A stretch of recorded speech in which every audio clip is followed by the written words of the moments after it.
Vamos a la escritura, ¿vale? Hay un rey llamado Josías. ¿Cómo se llama este rey? Es hasta ahora mi rey favorito, ¿vale? Es para mí, siempre que estoy estudiando la escritura, el personaje que va ahí, o lo amo con todo el corazón o lo aborrezco con todo mi corazón. No hay términos medios ahí. Josías, yo sé que la medida es David, ¿no? El Señor dijo: he hallado a David, un hombre conforme a mi corazón, y David es la medida para todos los reyes. Y Jeroboam es el otro que está en la otra esquina, pero para todos los malvados. O usted amaba al Señor como David, o aborrecía al Señor como Jeroboam, o no le llegaba a los talones de David, pero siempre son esta medida. Pero Josías es un rey, pero ejemplar. Y saben, vamos ahí al texto Primera de Reyes, capítulo 13, verso 1. Hace 1, 2, 3 domingos atrás les hablé acerca de la casa de Jeroboam. ¿Recuerdan ese mensaje? Está en la red. Vale, usted puede, si somos amigos en Facebook y usted no me tiene bloqueado, usted puede, cuando sube un mensaje, los chiquillos ahí atrás hacen un esfuerzo tremendo en subir el mensaje, a usted no le cuesta nada compartirlo, ¿vale? Le da la posibilidad a muchas personas que escuchen un mensaje. Si a usted no le llegó el mensaje, compártalo igual, a alguien le puede bendecir, ¿vale? Así que vaya ahí a las redes, los mensajes se suben y usted compártalo. Pégale, se comparte algunos mensajes, los ven 1000, 2000 personas, y no es malo, hermanos, que muchas personas más escuchen la palabra del Señor. Así que si no recuerda acerca de la casa de Jeroboam, puede ir a mi muro, va a encontrar un mensaje muy, muy bueno. Y entonces aquí ocurre algo, porque ese profeta que fue a profetizar contra la casa de Jeroboam suelta una palabra que realmente es trascendente en el tiempo. Primera de Reyes 13:1. Por mandato del Señor, un hombre de Dios, este profeta, ¿verdad?, de la región de Judá, fue a Betel. Ahí estaba Betel, el santuario principal de Israel del norte, donde estaban los becerros, los sacerdotes paganos, todo lo que usted ya debe recordar.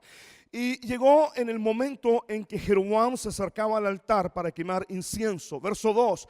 Luego, por mandato del Señor, el hombre de Dios gritó: oh altar, altar, esto dice el Señor. Fíjese lo que dice: en la dinastía de David, es decir, del linaje de David, nacerá un niño llamado Josías. Oiga, este no profetizó en parte y en parte no. El hombre dijo exactamente el linaje de este rey y dijo exactamente el nombre de este rey. No fue una profecía que lo agarremos, un poquito de demo, un poquito, no.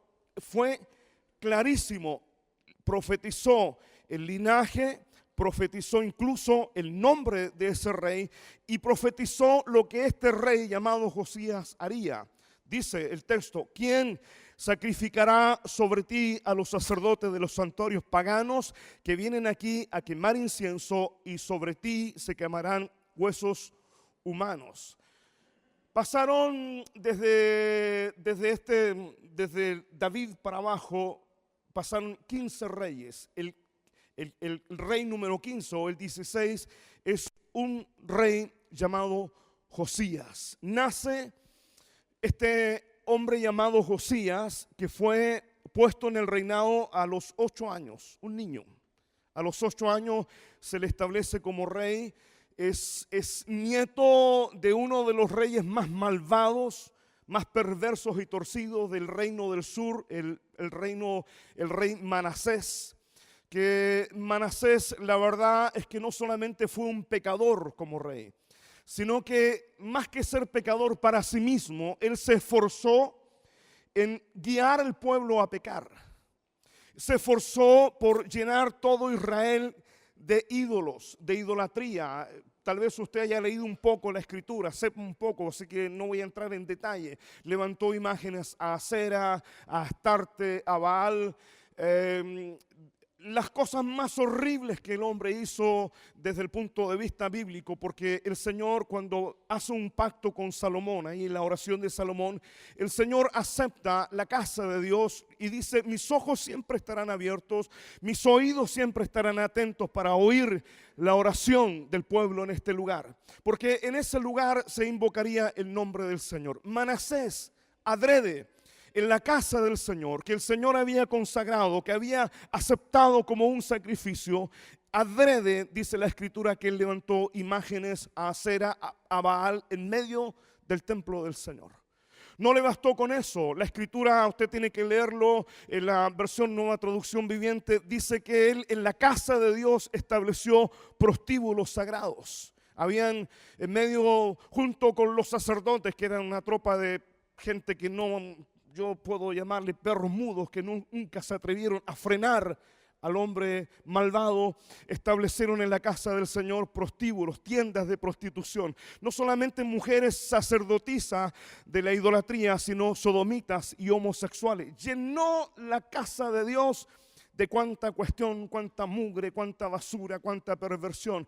Llenó todo Jerusalén, todo Judá de altares, de ídolos. Debajo de cada árbol, en cada montaña, en cada lugar había un ídolo. Hermanos, fue tan terrible este hombre que a sus propios hijos los quemó en ofrenda a Moloch. Una cosa terrible.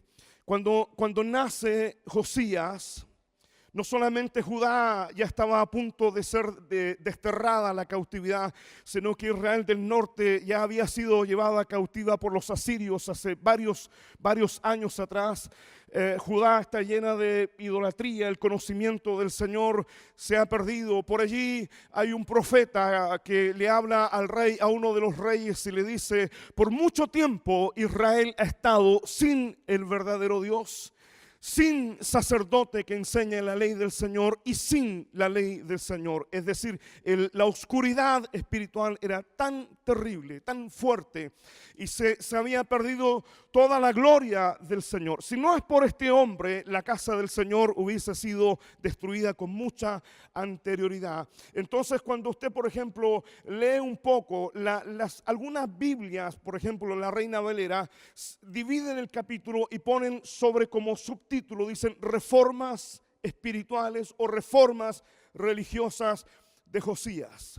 Porque él sube al trono, tiene 8 años apenas, espera una edad madura, y entonces él hace algo maravilloso. Porque él comienza a limpiar la casa del Señor. Comienza a purificar todo lo que se había contaminado, derriba los altares. Voy a decir lo que dice la Escritura: no solamente destituyó, sino que persiguió y dio muerte a muchos de esos sacerdotes que estaban totalmente corrompidos. Limpió toda Jerusalén, todo Judá y mucho más allá. Atravesó las fronteras de Judá para purificar la casa del Señor, para purificar la tierra. Derribó altares, destituyó a los sacerdotes paganos que aunque eran levitas, aunque eran del linaje de Leví, se habían corrompido y se habían prestado para ofrecer sacrificios en los lugares altos. Él los persiguió, destituyó, como les dije hace un par de domingos atrás, destituyó a todos los sacerdotes que habían sido participantes de esos altares. Les permitió comer el pan de Dios, pero nunca más los dejó ministrar, porque habían corrompido su ministerio y su sacerdocio. La verdad es que la Escritura muestra que ¿cómo lo puedo decir? La conversión de este rey al Señor fue tan impactante, tan trascendente, que hizo cambiar el destino, o el juicio lo retrasó un poco el Señor. Ahora, uno tiene que preguntar: ¿qué cambio tan grande ocurrió? Porque él es hijo de un rey, creo que era Asa, tal vez, no recuerdo el nombre, y su abuelo, ya les dije, su abuelo Manasés, que la verdad es que fueron totalmente terribles. Entonces, tiene que haber algo que gatillara, tiene que haber un inicio, un génesis. ¿Por qué este hombre? Porque él no tiene, imagínense, se crió como niño en un ambiente pagano. se crió sabiendo que su padre había seguido los mismos caminos de su abuelo Manasés y que su abuelo había sido, ni le cuento, ¿no? Entonces, uno dice, él no tiene un antecedente familiar, no tiene un modelo familiar. Todos los reyes estaban prácticamente, casi ninguno de ellos realmente era un hombre piadoso. No hay un linaje tanto, pero recuerde la palabra, el hombre es del linaje de David. Hay una genética en el alma, en el espíritu de ese hombre que necesita ser activada para que el celo del Señor que él sintió tan fuerte lo hiciera destituir sacerdotes, lo hiciera derribar imágenes, lo hiciera sacar de la casa del Señor todas las inmundicias y perversidades que uno pueda imaginar, porque para nosotros es algo, cuando usted lee eso, dice cómo en la casa del Señor habían prostíbulos sagrados, y uno dice cómo el pueblo de Dios, cómo el pueblo de la ley permitió que el santuario donde el Señor había decidido poner su nombre, donde los hombres podían invocar. Recuerde cuando Daniel está en la cautividad. Daniel oraba 3 veces al día. ¿Hacia dónde oraba Daniel? Hacia Jerusalén. Ya el templo no estaba, el templo había sido destruido completamente, había sido arrasado finalmente por Nabucodonosor. Pero Daniel aún recordaba las palabras de Salomón: cualquiera, en cualquier lugar donde estemos esparcidos, cualquiera que orare a la dirección de la casa del Señor, Señor, tú escúchalo. Cualquiera que cuando hubieran guerras, hambre, peste, pestilencia, cualquiera que orare en este lugar, dijo Salomón, Señor, atiéndelo, escúchalo, y el Señor aceptó eso. Pero ahora vemos que la casa del Señor está tan corrompida, está tan llena de perversidad, está tan llena de cuánta cosa, y este rey Josías se dedica a purificar la casa, se dedica a purificar la nación, se dedica a destituir, a sacar, reúne a todos los sacerdotes que estaban dispersos y los trae a Jerusalén para activar el culto en la casa del Señor. Algo tiene que haber ocurrido en la vida de este hombre que provocó un celo tan grande, un amor tan grande, una pasión tan encendida por la casa del Señor, por el pueblo de Dios y por amor al nombre del Señor. Leí el texto que comencé. Vino el varón de Dios, ese profeta que no aparece el nombre, y dice: altar, altar. Vienen los días en que del linaje de David nacerá uno llamado Josías. Y entonces ese es el hombre, Josías. Ese es el hombre que estaba profetizado, que fue declarado con una claridad espiritual asombrosa. Viene uno del linaje de David, que va a quemar en este altar los huesos de los sacerdotes, que va a profanar, que en realidad va a volver al pueblo de Dios, al centro justo del equilibrio, que es el servicio al Señor. Él era un hombre que estaba profetizado, que estaba anunciado. Y créame, voy a decir una cosa, que cualquier palabra profética, cualquier sueño, cualquier aspiración, cualquier anhelo que uno tenga, puede perderse en el camino si uno no tiene un encuentro como el que la Escritura va a mostrar sobre este hombre llamado Josías. Un día, Josías, cuando ya creció, llama al sacerdote, al sumo sacerdote llamado Hilcías, porque había dado la orden que la casa del Señor se reparara. Fíjese, lo he predicado muchas veces, la conexión con la casa de Dios, la conexión con la palabra del Señor, la conexión con el servicio de Dios verdaderamente cambian vidas y transforman estados en nuestra vida. ¿Alguien podría refutarme esto? No tiene ninguna forma de refutar la palabra del Señor. No tiene forma. Porque cada vez que encuentro en la Escritura un hombre o una mujer o un niño como Josías, o otro niño como Joás, que apenas tenía 7 años, que se conectan con la casa de Dios y que tienen una preocupación por la casa de Dios, Dios siempre los coronará de honra, de gloria, de favores y de misericordias. Jesús estaba tan claro. El hombre tenía 12 años, un niño. Para mí una persona de 12 años no es niño, ya es un hombre que puede ser activado en el mundo espiritual. Él tenía 12 años, dejó a su padre y a su madre en el camino y se queda en la casa del Señor 3 días. Cuando su padre y su madre lo encuentran, él tuvo una sola respuesta a sus padres. Dijo: en la casa, en los negocios de mi padre es donde me conviene estar. Cualquiera de nosotros que se conecta con la casa, que ama los atrios del Señor, que ama el servicio del Señor, que ama la alabanza, que ama la adoración, que ama lo que hace, hermanos, su vida inmediatamente es considerada por el Señor. Usted podría decir: pastor, yo a mi forma, a mi manera también alabo al Señor. Sí, pero hay un modelo, hay una forma. La samaritana le dice al Señor, está en una conversación. Ella es una mujer completamente pecadora, pero es una mujer con conciencia espiritual.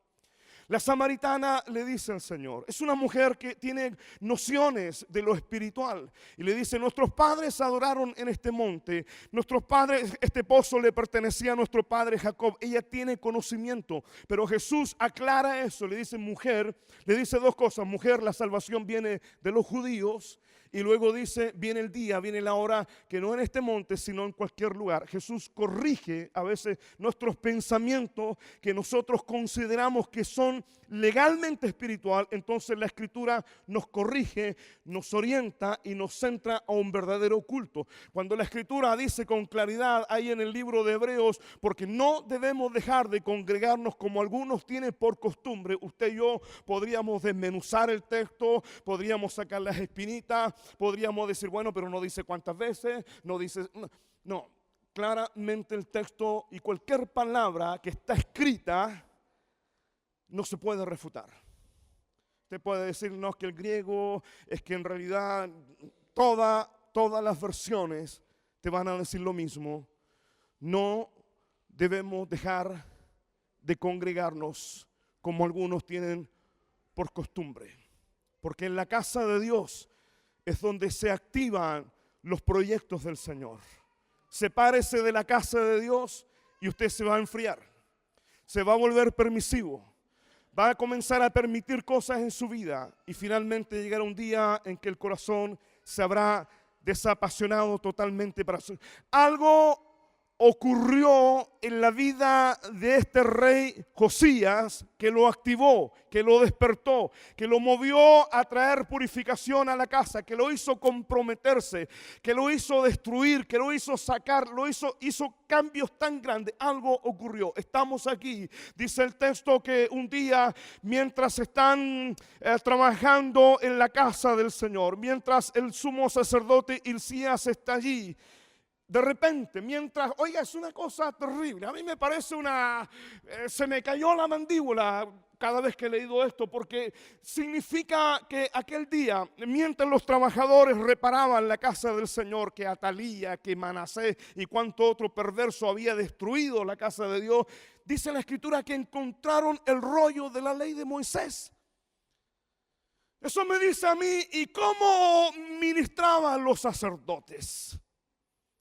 No hay ley. Por eso el profeta dice: por muchos días Israel ha estado sin verdadero Dios, sin sacerdote que enseñe la palabra y sin la ley de Dios. Es decir, seguramente ellos sabían, ese Hilcías para mí, discúlpeme, total no está, ya murió y no creo que me encuentre con él en el cielo.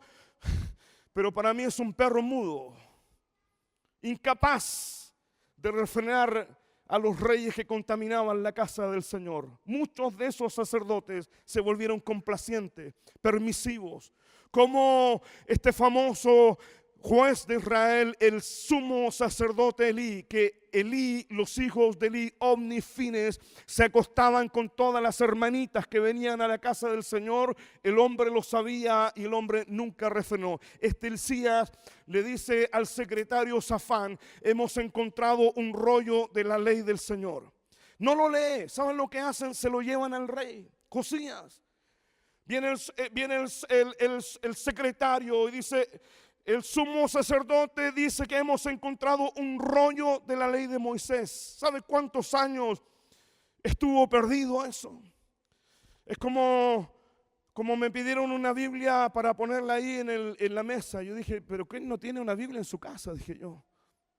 Bueno, no importa, yo tengo como 20. Las estoy vendiendo a buen precio. Es como que en tu casa no tengas Biblia.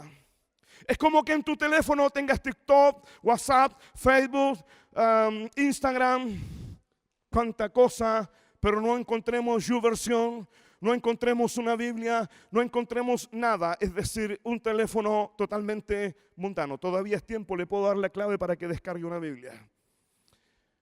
¿Cómo hacían el culto sin la palabra?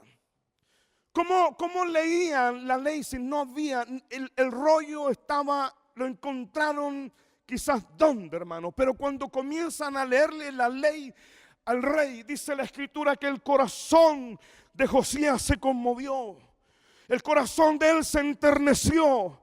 El corazón de él se humilló. El corazón de él se le volvió tan sensible. Es primera vez en generaciones que el hombre tiene la posibilidad de oír la lectura de la palabra de Dios. Y cuando él escucha por primera vez, tenía 25 años, en 25 años, por primera vez en su vida, alguien le lee las palabras de Moisés, el corazón de él se le quebranta. Él descubre que los juicios del Señor que habló Moisés, que la cautividad es tan próxima, porque él ve, él observa cómo está el templo lleno de idolatría, lleno de ídolos, prostitutos, sodomitas, homosexuales, que los sacerdotes son una banda de ladrones vendidos a cualquier precio.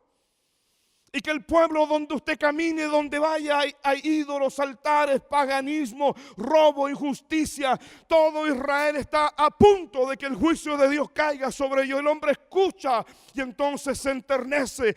Algo lo cambia, algo lo quebranta. Por eso es que cuando alguien me dice, no, pastor, yo no vengo tantas veces, pero hermano, si usted no se expone a la palabra, a la predicación, a la enseñanza de la palabra, hermanos, puede volverse una persona completamente religiosa, completamente complaciente con sus propias determinaciones, con sus propios pensamientos de espiritualidad, que si los examinamos a la luz de la Escritura, probablemente no puedan sostenerse.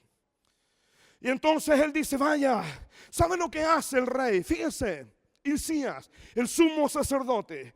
El rey le dice, vayan a la casa de Dios a consultarle al Señor por mí y por el reino respecto a las palabras de este libro. ¿Saben lo que hace el sumo sacerdote?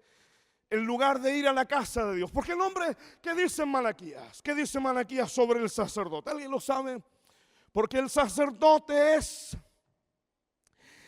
Porque el pueblo buscará de la boca del sacerdote la ley del Señor. Porque el sacerdote es mensajero del Señor. Ese sacerdote, Hilcías, debía haber tenido la ley del Señor. Oiga, mire, incluso los tipos que eran hijos del maligno en los días del ministerio de Jesús, cuando vienen los magos porque habían visto la estrella que había nacido, les había guiado a Jerusalén, y entonces le preguntan, hemos seguido la estrella, y Herodes llama a los sumos sacerdotes, ¿dónde? Y les pregunta, ¿dónde va a nacer el Cristo? Y esa gente pagana como ellos son, hijos del diablo como ellos son, le responden citando al profeta Miqueas.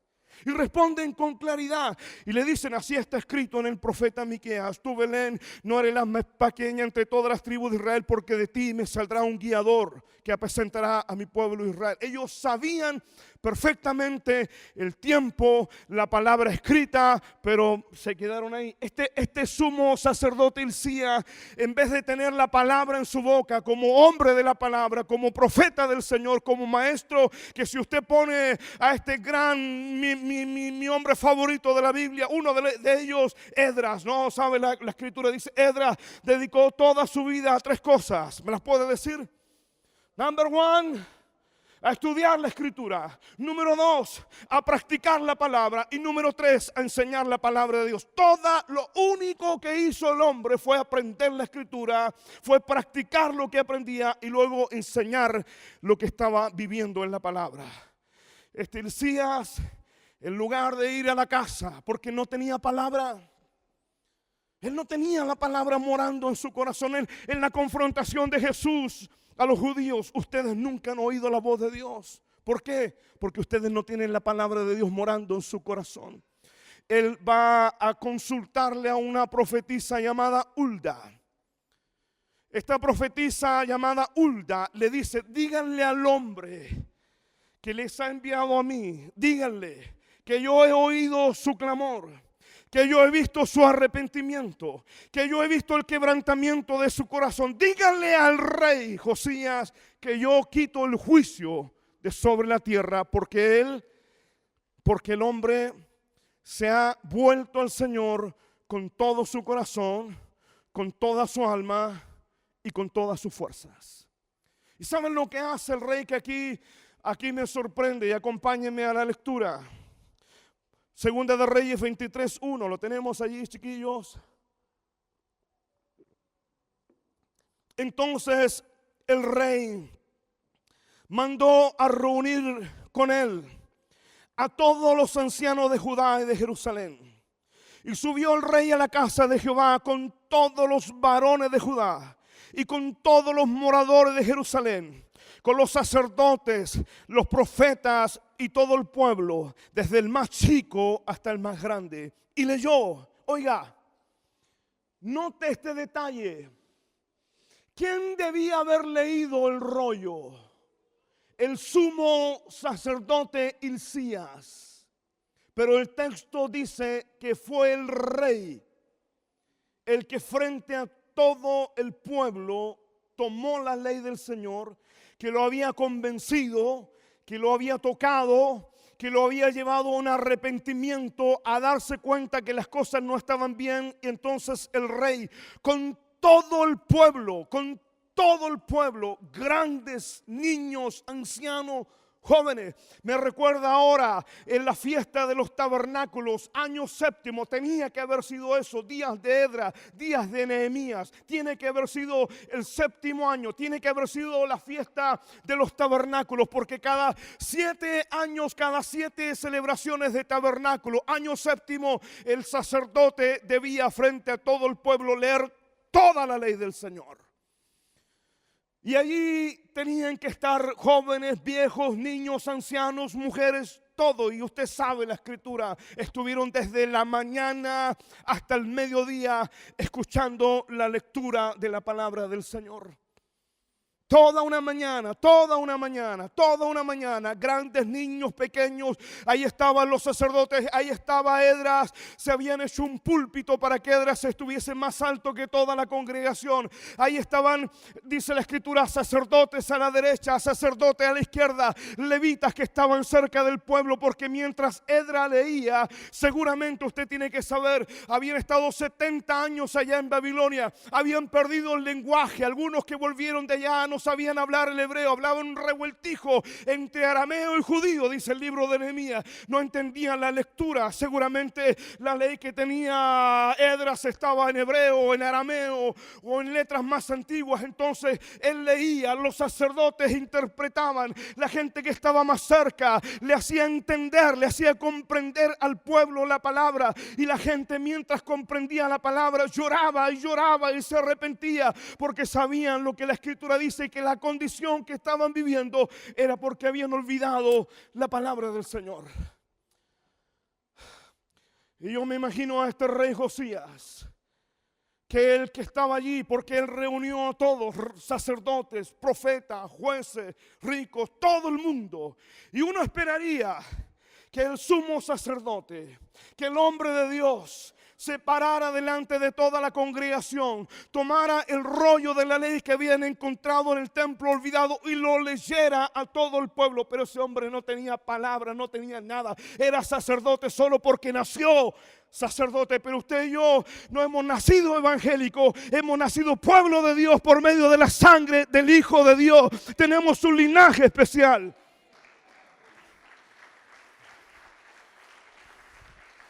No porque sea hijo de la hija del abuelo, porque tu abuelo era predicador. No, usted nació de nuevo.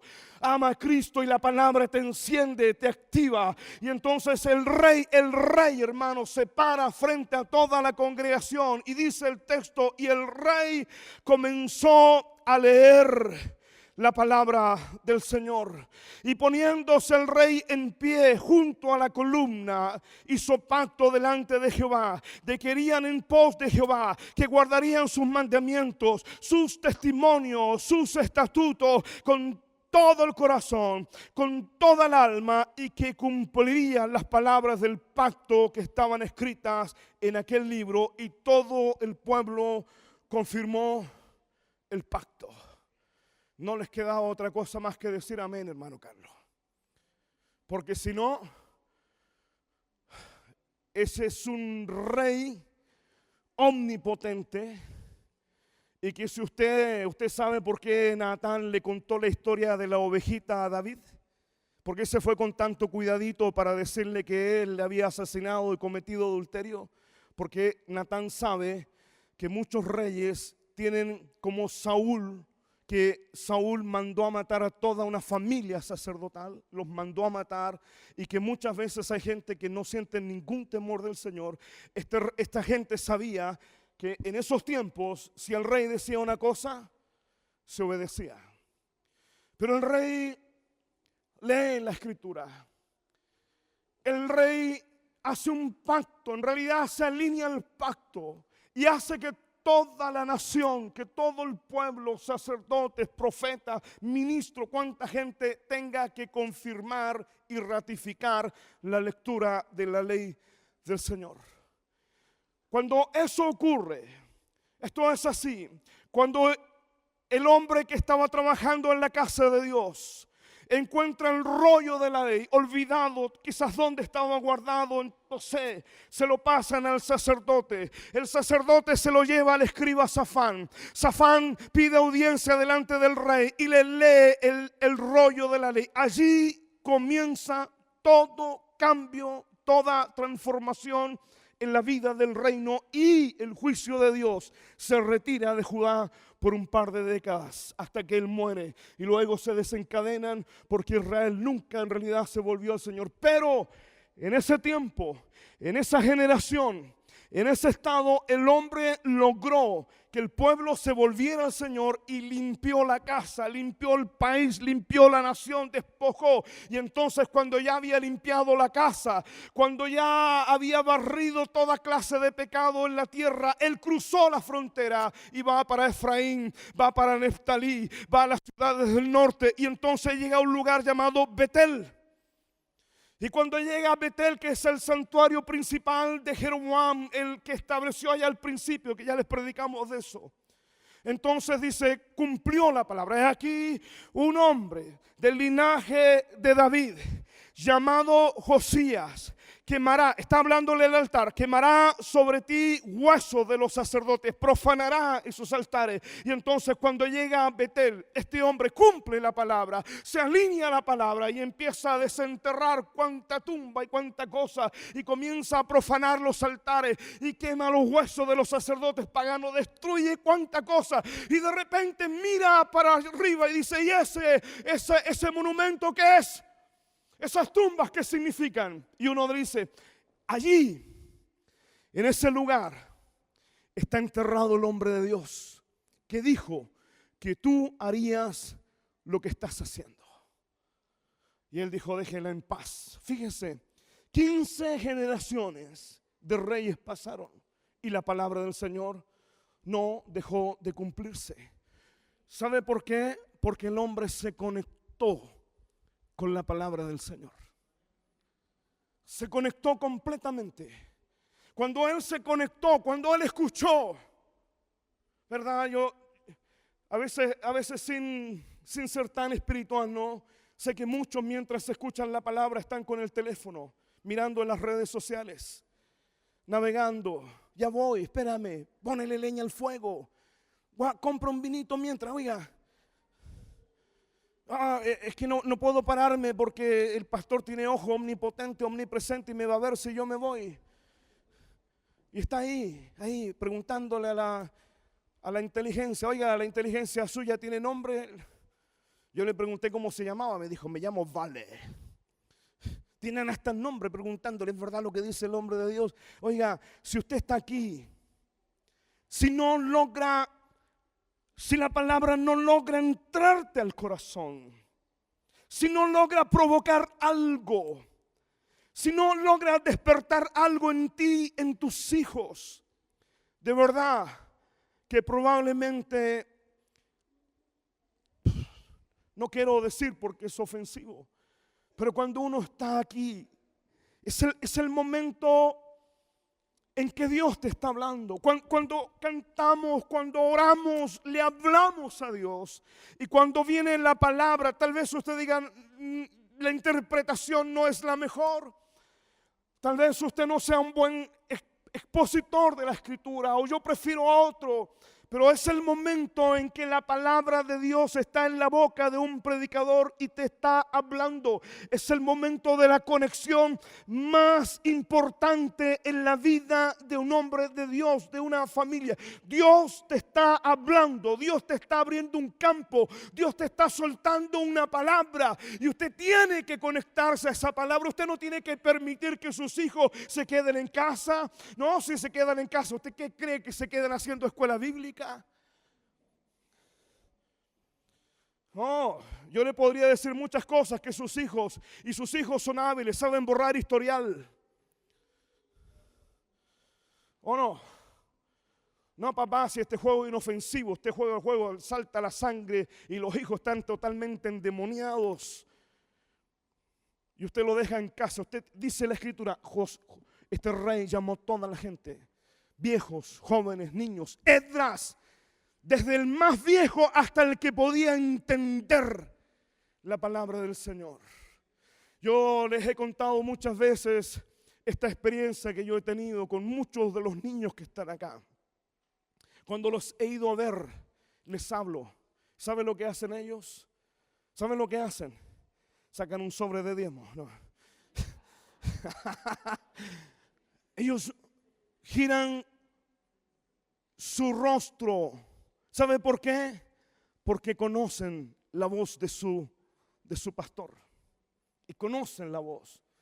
Entonces cuando no veo familias comprometidas, ahora si su marido no es convertido y usted no se casó bien, échele para adelante nomás, la salvación es personal, no pelee tanto, si no quiere, no quiere, al final Dios hará, usted sálvese solo, pero salve a sus hijos, tenga influencia, escúcheme, tenga la mayor influencia que usted pueda ejercer sobre su familia para que ellos estén expuestos a la palabra del Señor, porque la Escritura, Jesús fue clarísimo cuando dijo, ustedes conocerán la verdad y la verdad les hará libres. Ahora, vamos a lo práctico, ¿vale? Tengo 4 cosas prácticas para aplicarlas.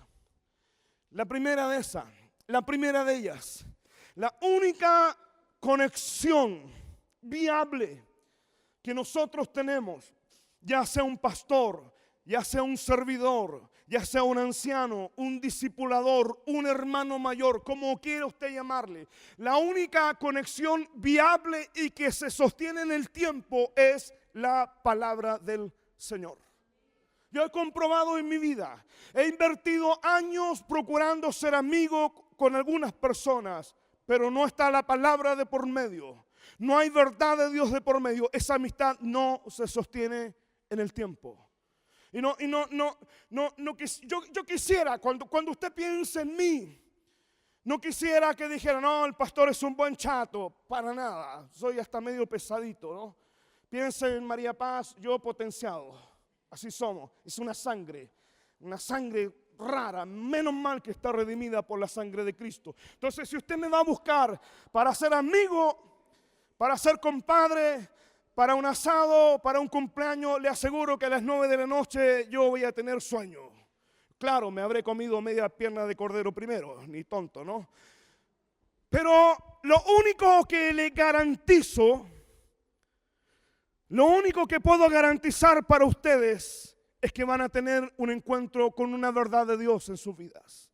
y que a la larga es lo que le va a sostener. Porque escúcheme, en la vida los amigos entran y salen. Los amigos vienen y van. Los compadres un día comen juntos y el otro día están peleados.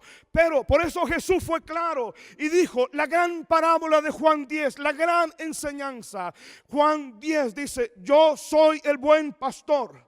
El buen pastor va delante de las ovejas y las ovejas le siguen porque conocen la voz de su pastor. Entonces vamos en lo práctico. Usted va a ser Josías. Usted va el punto de conexión entre usted que enseña, que hace grupo, que discipula, que visita, es la palabra de Dios. Vaya con la palabra, vaya y presente. Esta es la palabra, esta es la verdad. No tenga miedo, sea respetuoso. Sea respetuoso cuando hay cosas difíciles. Sea respetuoso, pida sabiduría. Salomón, cuando oró al Señor, cuando le ofrece no sé cuántos miles de sacrificios, se le apareció el Señor en Gabaón y el Señor le dice, Salomón, pídeme. Y usted ya sabe, Salomón pidió dos cosas. Pidió sabiduría y entendimiento para poder dirigir al pueblo. David mismo dijo, mi hijo es un muchacho inexperto. Por eso a lo mejor se tardó tanto en ponerlo en el reino. Era joven, era inexperto. David había dejado un reino casi en la edad de oro de Israel, todopoderoso. Nadie quería pelear. Y asume Salomón, un muchacho. Y entonces Salomón, cuando Dios se le aparece ahí en Gabaón, le dice, pídeme. Él pide sabiduría y entendimiento para poder guiar al pueblo. Pida lo mismo, hermano, que trabaja, pida lo mismo, sabiduría, entendimiento para enseñarle la palabra del Señor a estas personas, porque creo podría recibir testimonio de tantos cafés, tantas risas, tantos chistes, que usted tantas veces que fue solo a sobarle el lomo a gente porque no se atrevió a decirle la verdad. ¿Dónde está el fruto de eso? Ninguno, cero. Los perdimos igual. Los perdimos porque nunca se conectaron con la raíz de la vida espiritual, que es el flujo de la palabra en nuestro espíritu. Nunca, nunca. Entonces, iglesia, servidores, ancianos, tenemos que ser como Josías. La palabra produjo cambios en nosotros. Esa es nuestro manual, esa es nuestra herramienta. Cada vez que estemos con alguien, nunca nos vayamos sin soltar una palabra. Sea experto en entrelazar mientras habla la palabra del Señor. Sea experto mientras conversa, incluso aprenda a hacer chistes cristianos. Sea experto en volverse lo que dice, mientras habla, aunque no diga, mira, como dice Juan 3:16, no es necesario, pero la Escritura dice, querido, que Dios te ama de tal forma. Sé experto. Número uno, ¿qué vamos a hacer? La palabra será nuestra mayor fuerza, la conexión, ¿vale? La conexión con cada persona de esta iglesia, con cada discípulo, con cada persona. Oiga, no sea tan complaciente, sea respetuoso, sea caballero, respete la edad, respete todo, lo respete, pero no por causa de eso deje de decir la palabra del Señor. ¿Vale? ¿Listo?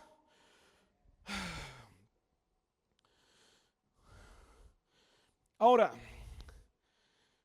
hice mucho énfasis en el sumo sacerdote Hilcías, porque Malaquías dice que el sacerdote es el profeta y que el pueblo buscará de la boca del sacerdote la palabra del Señor, pero ese sacerdote no tenía palabra. ¿Alguien que recuerde lo que dice Primera de Samuel, por ahí el capítulo 2 o 3, no recuerdo bien? Cuando el Señor le va a hablar a Samuel, dice la Escritura, en aquellos días, recuerdan el texto, en aquellos días la palabra del Señor escaseaba y no había visión con frecuencia. Oiga, había sumo sacerdote, habían sacerdotes que vivían de la palabra y de la ley del Señor, pero la palabra escaseaba y no había visión con frecuencia. Ese Hilcías me parece que es del linaje de ese. Hombres de Dios sin palabra, hombres de Dios que la palabra, oiga hermanos míos, déjenme decirle algo, la palabra tiene que improntarnos, tiene que habitar en nosotros, tiene que hallar cabida en nuestro espíritu para que la exposición de la palabra sea algo natural. Hilcías es un perro mudo, no tiene la palabra morando. Es un sacerdote que se desconectó de la ley del Señor. Entonces el rey ocupa su lugar. Algo antinatural, algo fuera del orden, pero lo hace porque el sacerdote no tiene la palabra morando. Entonces, aquí es interesante, aquí viene un desafío mucho mayor todavía para ustedes, los que trabajamos en la casa del Señor. El rey es el que se pone como ejemplo. Él se pone para leer la escritura, para leer la ley del Señor. Todo el pueblo lo está viendo. Entonces uno debería ser quien tome determinaciones espirituales sobre las personas que trabajan. ¿Me lo puedo repetir? Mientras yo me saco esto, usted se acuerde de lo que dije yo. ¿Listo? Nosotros somos los que tenemos que tomar determinaciones espirituales sobre las personas a quienes estamos enseñando y ministrando la palabra. Ahora repítamelo de nuevo.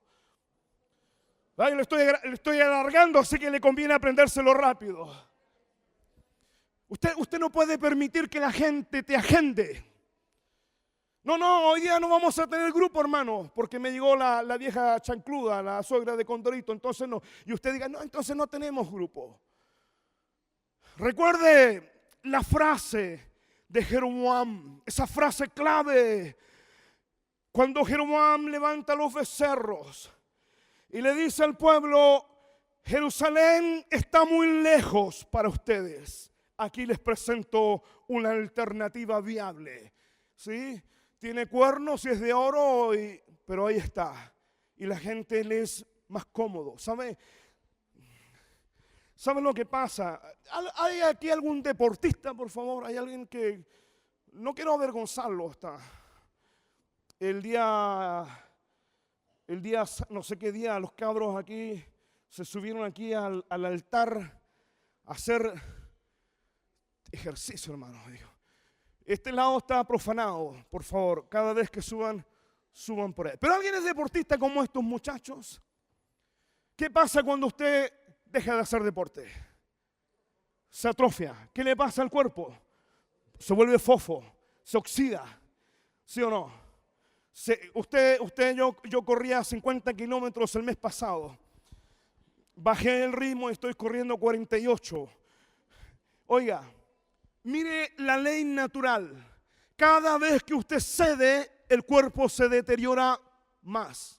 ¿Y sabe lo que pasa después que usted cede tanto? Usted cambia lo positivo por lo negativo. En vez de cuidar el cuerpo, le pone azúcar, aceite, grasa, cuanta contera. ¿Sabe lo que le pasa? Luego le aparece el colesterol, todas las cosas. ¿Sabe lo que pasa cada vez que nosotros nos volvemos complacientes con las personas que dirigimos? Cada vez que tomamos la palabra, cada vez que tomamos el consejo, cada vez tratarán de bajar más los niveles de compromiso. Y usted, en lugar de ser como Josías, alguien que determina, alguien que es un factor de cambio, alguien que es un factor de influencia, alguien que está ahí para ser no solamente un factor de influencia, sino un hombre que marque vida, que trace vida, cada vez usted irá perdiendo más autoridad espiritual. Llegará un día en que usted va a ir a su grupo y le va a decir, ¿sabe, hermano? Hoy no vas a predicar tú, va a predicar este otro. Pero si yo soy, es que usted perdió la autoridad. Mire, hermano, déjame decirle, aunque te venga uno solo, ¿vale? No lo suspenda. Los grupos online eran para la pandemia. Porque el online, ¿quién ha estado en una reunión online? Dígame, pueden levantar la mano. ¿Cuánto un porcentaje de 100% usted está atento a eso? Dígamelo, sea sincero. ¿Cuánto? ¿El 80? ¿El 90? ¿Cuánto? ¿El 50? Sí, seguro. Seguro, ¿no? Seamos sinceros delante del Dios, delante del Espíritu Santo, como dice la hija de la pastora Ángela. ¿Cuánto realmente estamos conectados ahí? Incluso usted puede poner un fondo ahí de pantalla donde aparece usted con aureola en la cabeza. Y entonces vuelve a la media hora después, el grupo terminó, el pobre hombre terminó solo. Hermanos, dejemos eso, porque la palabra dice: donde hayan 2 o 3 congregados en mi nombre, allí estoy yo. Nada reemplaza a que la sangre con la sangre y el espíritu con el espíritu. Nada reemplaza la administración del espíritu, la imposición de manos, el toque, la oración personal. Entonces, hermanos, tendría que ser un caso gravísimo, extremo, pero no vuelvan a reunirse online. Haga el costo, haga el sacrificio, haga el esfuerzo, hermano. Hágalo sin ningún problema. ¿Sabe por qué suspendimos la oración de la mañana? Alguien podría decir: le embarró el pastor. Teníamos 100 conectados a la oración. ¿Sabe que no era así? Estamos orando en la mañana. Le voy a pedir al hermano José Smith, líder de los mormones, ¿no? Para no digan que diga alguien, que levante la oración. José Smith estaba leyendo las planchas de oro que le entregó el ángel Moroni. Hermano José Smith, no, el hermano se había ido.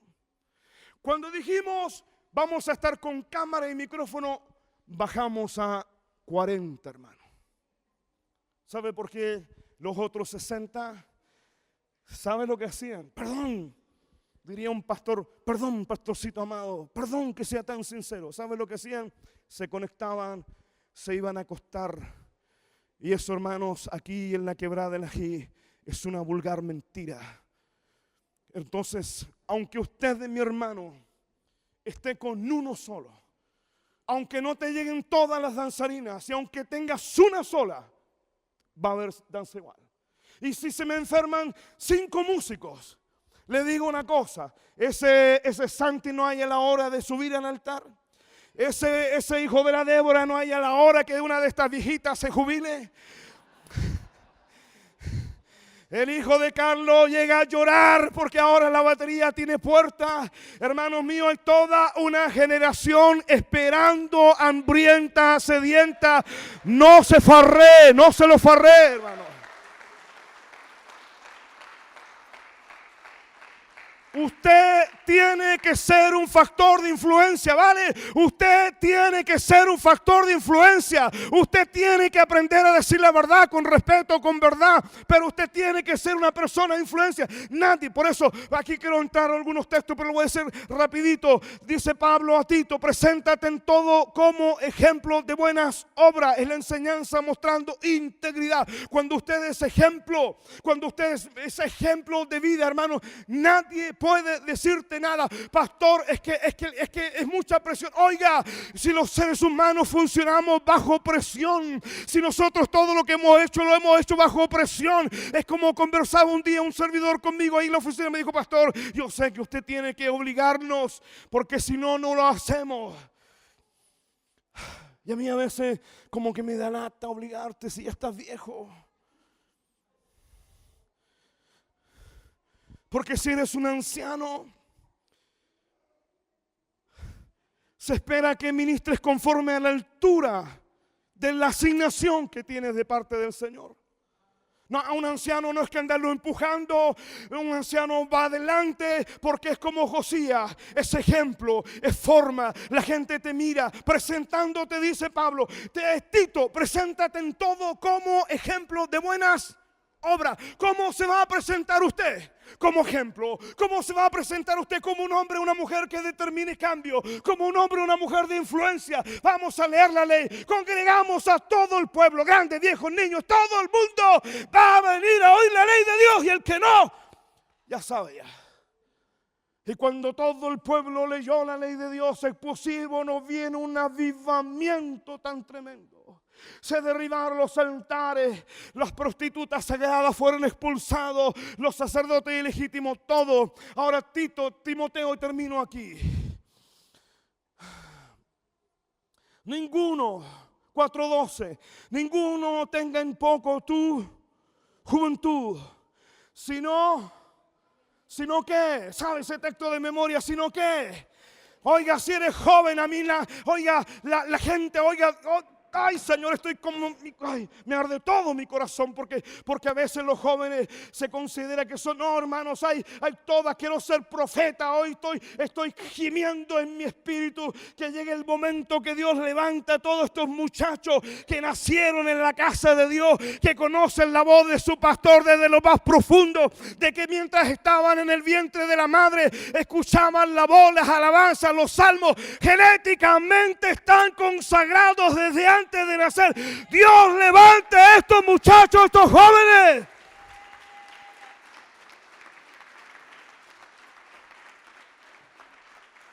Ahí está Jeremías. Calcúleme la edad de Jeremías. Listo, se la sabe. Los sacerdotes, ¿desde qué edad comenzaban a funcionar? Desde los 30. ¿Sabe qué edad tenía Jeremías para poder acceder al ministerio sacerdotal y profético? 30. Y el hombre le dice al Señor, Señor, soy niño. ¿O no? Soy niño. Hoy tiene 30, los bigotes, ya usa el perfume del papá, se afeita, se pone los boxers del papá. Y no, todavía que es niño. Ninguno, muchachos jóvenes, ninguno aquí te menospreciará cuando Dios comience a usar tu vida. Ninguno, nadie. Yo voy a ser el primero que te voy a leonar. Yo voy a ser el primero en correr al altar. Yo voy a ser el primero en festejar la palabra en tu boca. Yo voy a ser el primero en orar por ti para que te vuelvas profeta, sacerdote, hombre de la palabra. Nadie puede tener en poco nuestra juventud si no sé ejemplo. ¿En qué está escrito allí? Palabra, conducta, fe, espíritu, pureza. Por eso Jesús, y ahora termino aquí. Usted y yo, seamos sinceros, los servidores del grupo de crecimiento, seamos sinceros. ¿Nos gustaría ser como Josías o no? Si no vienes al grupo, voy a tu casa y te corto la cabeza. Sería bonito, ¿no? ¿Alguien recuerda lo que hizo Nehemías con algunos que se estaban portando mal? ¿Alguien sabe? ¿Alguien se acuerda? ¿Alguien se acuerda? ¿Alguien me lo puede decir? Agarró a esos tipos, les dio unos cuantos combos y les arrancó los pelos de la barba. Celoso el hombre. Nosotros, y aquí quiero ya ir bajando, ¿no? Quisiera yo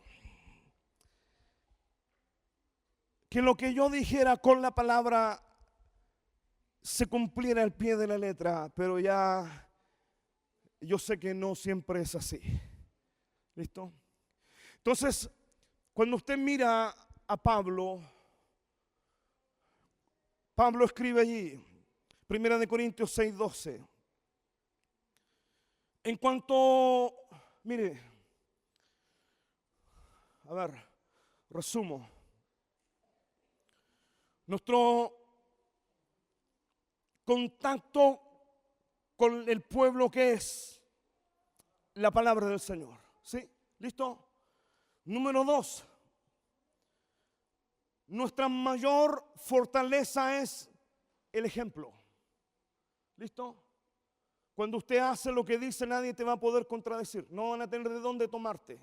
Nunca, jamás. Nunca. Porque tu vida es ejemplo de lo que usted enseña. ¿Listo? Pero, conociendo nuestros corazones, quiero terminar guiándolos a cómo Pablo lo hacía. Ahí está el texto, si lo tienes lo puedes proyectar, 1 Corintios 6:12. En cuanto a nuestro hermano Apolos, ¿no? El que los corintios se deshacían por él, ¿qué dice? Le rogué. ¿Recuerda usted? Por la chita, ¿no? La carta a Filemón. Cuando Pablo le dice a Filemón, le habla acerca de Onésimo. Le dice Pablo, yo tengo autoridad espiritual para mandarte sobre este asunto. ¿Listo? Yo tengo autoridad espiritual para mandarte sobre este asunto, que recibas a Onésimo, que fue tu esclavo y escapó. Yo tengo autoridad apostólica para mandarte. Pero Pablo le dice, yo ahora, prisionero de Jesucristo, anciano, te ruego,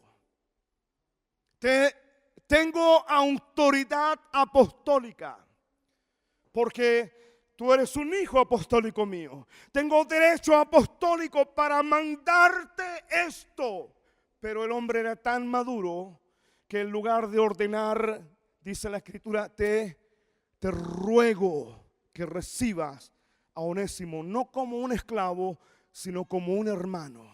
Entonces aquí viene, hermanos, que guárdelo. Quisiéramos mandar.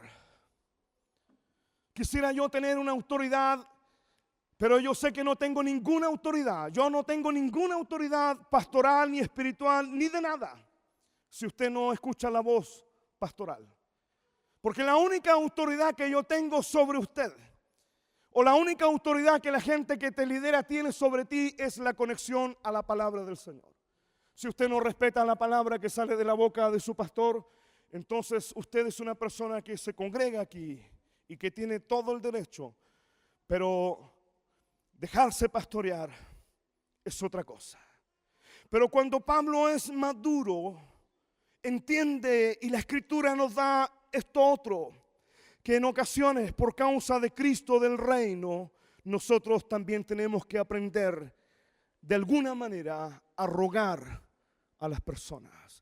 Yo, dijo Pablo, le rogué mucho a Apolos, ¿no? Fíjense, Priscila y Aquila se encuentran con Apolos. Priscila y Aquila son del ministerio apostólico de Pablo.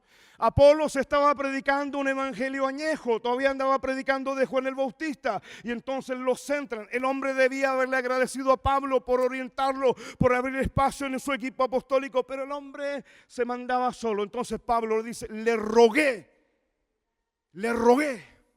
Cuando tengamos que rogarte, es porque ya no, porque necesitas algo. Oiga, yo he visto a algunos de ustedes cómo prácticamente le han rogado a la gente que acepte la palabra. Si no resulta por imitación, si no resulta porque la persona no puede recibir la palabra, entonces Pablo dice, le rogué. Termino aquí, 1 Tesalonicenses 5:14. Hermanos, también les rogamos. Oiga, otra vez el ruego.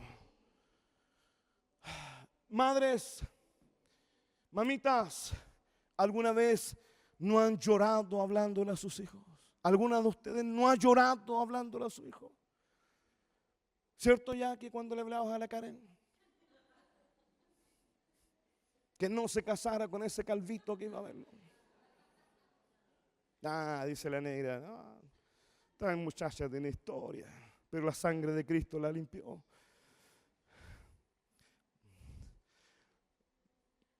Madres, ¿no se les conmovieron las entrañas rogándole a sus hijos que cambiaran? Dígame, ¿sí o no? Sí, yo las he visto.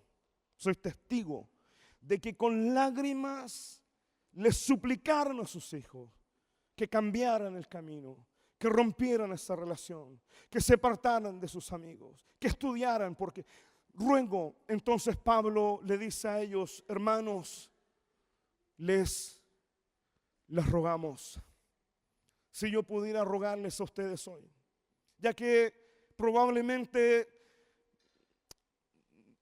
nunca esté totalmente de acuerdo con la palabra que enseñó, tal vez un poco, un porcentaje. Entonces, examina la vida mía, mi andar, y entonces dice, bueno, el hombre no hay de dónde pillarlo. Entonces, si yo pudiera rogarles a ustedes, iglesia, rogarles a ustedes en el nombre del Señor nuestro Dios, si ustedes pudieran aceptar el ruego que Pablo nos enseña allí, Si pudiese rogar en el poder del Espíritu y la palabra y la ternura de Cristo, de que ustedes buscaran al Señor como nunca lo han buscado en su vida.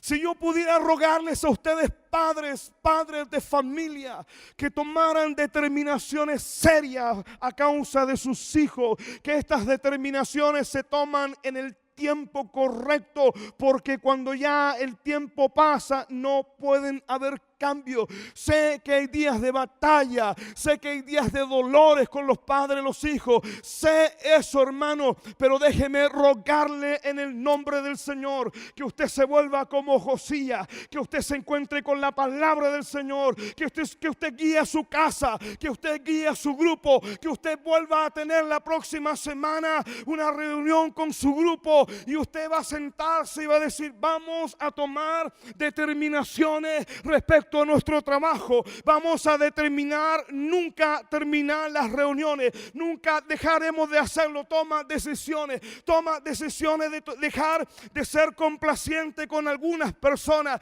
de dejar de sobarles lomo y decirles la verdad con amor, con respeto, porque si no les dice la verdad, porque lo único que el hombre lo puede hacer libre es la palabra del Señor, y conoceremos la verdad y la verdad nos hará libre. O como dice Hebreos 4:12, porque la palabra de Dios es viva, eficaz y más cortante que espada de doble filo, que penetra hasta partir el alma y el espíritu, y delante de la palabra estamos desnudos.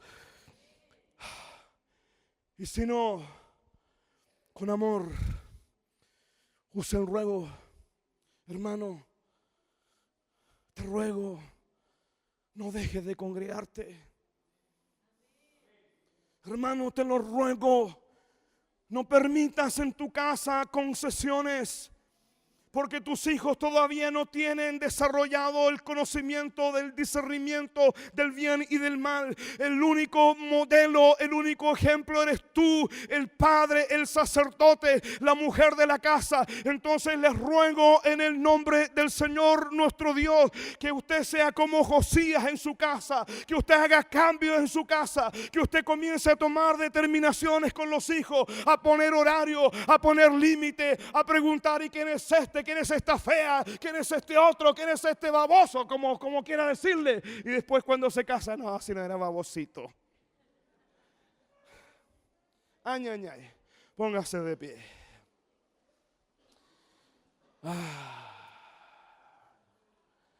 Josías es mi rey favorito. Léalo.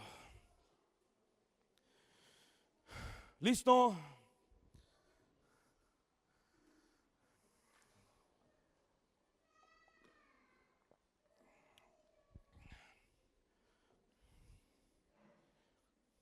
¿Se te encendió la ampolleta mientras enseñábamos qué vas a hacer con tu discípulo? Dígamelo. ¿Tomó nota de algo? Yo cuando estoy en oración con la palabra siempre estoy tomando notas. Siempre. Saco mi teléfono, el blog de notas y anoto cambios que tengo que hacer en mi vida. Tengo que hacer esto porque la palabra alumbra mi entendimiento. Toquemos el teclado, por favor. ¿Listo? Muévase un poquito nomás, porque le voy a pedir que se vuelva a sentar, ¿verdad? Por favor. Ahora siéntese. Será porque vamos con el punto 2 de la prédica. Amén, dice el Aldo.